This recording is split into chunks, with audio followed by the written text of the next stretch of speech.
My heart relationship with Beloved has also been the context of my life since I was born.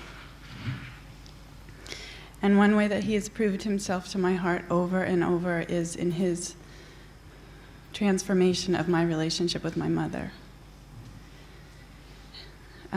Especially after I moved to Naitumba when I was 15. And my mother has had multiple sclerosis since before I was born. And much of my memory of my life has been the stages of her physical decline and my care for her more and more as she was able to do less and less. And although it was deeply unspoken in me, by the time I came here when I was 15, I was very much frozen in my feeling, and the terminal nature of life was so much in front of me from such an early age that I couldn't enjoy myself. It was like the end of life was before me before life even almost had begun. And I was full of a feeling of morbid responsibility and fear, essentially. And Beloved, through so much time and so many moments with him, essentially rescued both of our hearts.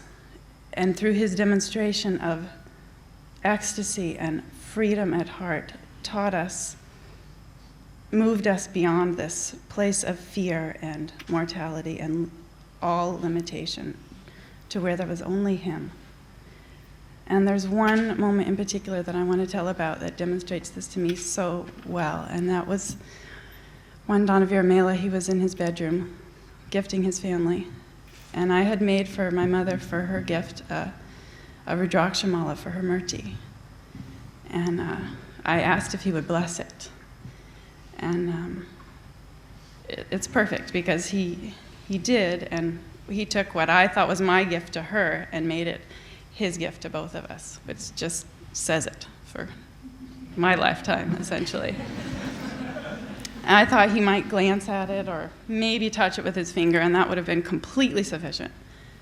But he instead, I brought the tray in front of him, and he grabbed it with his right hand by the master bead and just raised it up off the tray, straight up, and then whipped it over his head 3 times with the force of worlds, like circling a globe, and then looked out over the top of my head. I was sitting right in front of him.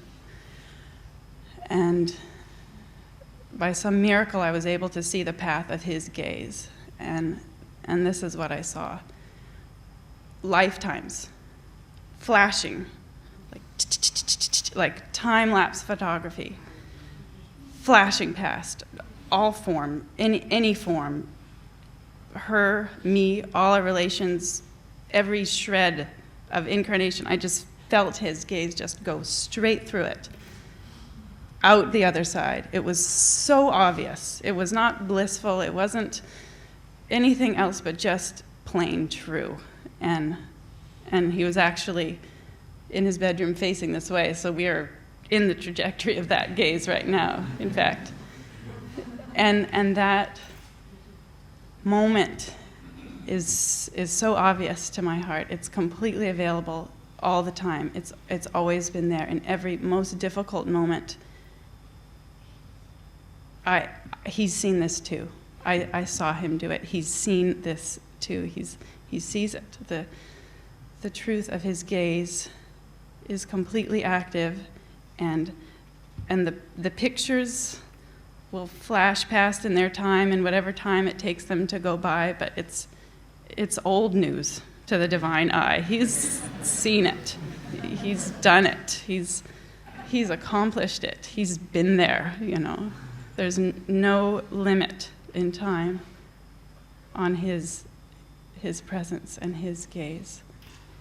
And this is what he gave my family, is to take the loving but narrow gift of human life that a parent can give their child and widen it infinitely. And this is the heart heritage he gives all his devotees, all beings, is this gift of eternal life, beyond mortality, beyond fear, till there's only him. Thank you, Master.